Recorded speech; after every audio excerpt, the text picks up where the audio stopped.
आज के वीडियो में कक्षा 10 के चैप्टर नंबर 1 संस्कृत के मंगलम पाठ उपनिषद का हम हिंदी सरल भाषा में अनुवाद करके बताएंगे।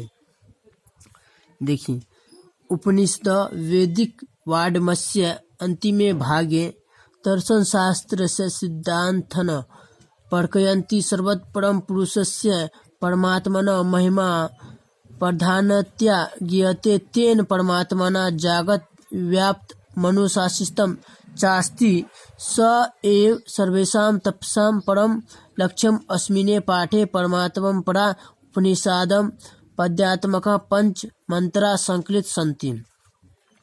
देखिए, इसका हिंदी रूपांतरण सरल भाषा में। उपनिषद वैदिक वाड्मय के अंतिम भाग में दर्शन शास्त्र के सिद्धांतों को प्रकट करते हैं। सभी जगह परम पुरुष का महिमा प्रधानता से गाया गया है।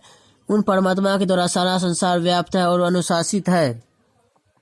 वही सभी तपस्याओं का परम लक्ष्य है। इस पाठ में परमात्मा के विषय में उपनिषदों पद्यात्मक शैली में 5 मंत्र संकलित है।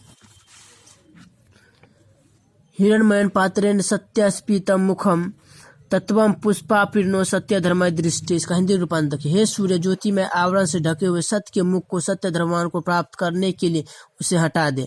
अनोन्यान महतो मह्यान आत्मस्य जंतु निहतो गुहायम तम करतु पश्यति विद शोको धातु प्रसादा नमः हिमान मात्मन। प्राणी की हृदय रूपी गुफा में सूक्ष्म से सूक्ष्म और महान से महानतम आत्मा स्थित है। बुद्धिमान आत्मा के गौरव को देखते हैं, शोक रहित होते हैं।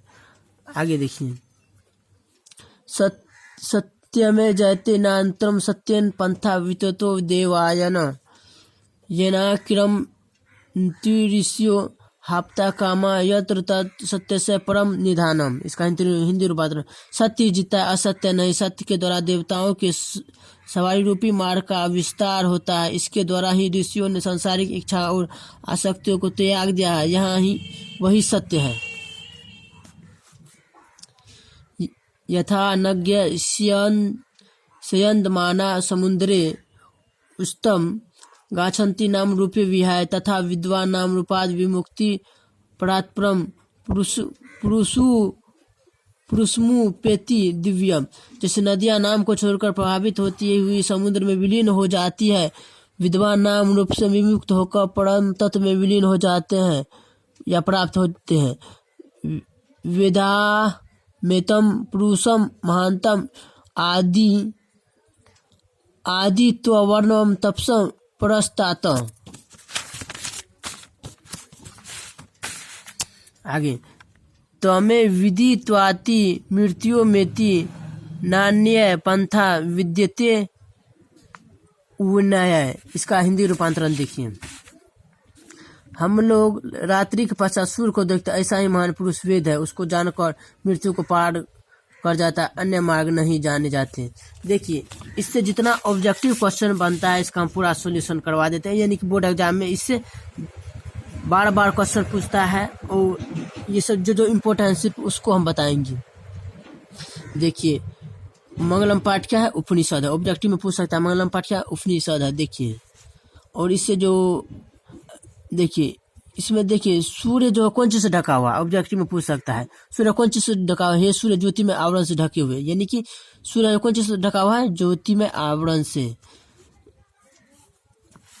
और देखिए, इससे जो है ऑब्जेक्टिव क्वेश्चन पूछता है,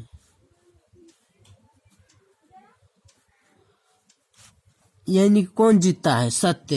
एग्जाम पूछ सकता है कि मंगलम पाठ में जो के द्वारा जो लिखा गया इसमें कौन जीतता है? सत्य की असत्य, अधर्म की धर्म। तो सत्य जीतता है। कौन नहीं जीतता है? ऑब्जेक्टिव पूछ सकता है असत्य। बोलता है कि एग्जाम पूछ सकता है देवताओं को सवारी रूपी मार्ग का विस्तार होता है किससे? सत्य के द्वारा। इससे ये भी ऑब्जेक्टिव पूछ सकता है। ये भी ऑब्जेक्टिव में पूछ सकता है। देखिए, जैसे नदियां नाम को छोड़कर कहाँ प्रभावित होती है? समुद्र में विलीन होती है। प्रकार विद्वान नाम रूप से विमुक्त को परम तत्व में। देखिए, यानी कि पूछ सकता है ये नदियां नाम को छोड़कर कहाँ प्रभावित होती है? समुद्र में। इतना ऑब्जेक्टिव पूछ सकता है। देखिए, हमारा वीडियो जब अच्छा लगा तो हमारे चैनल को सब्सक्राइब जरूर करें।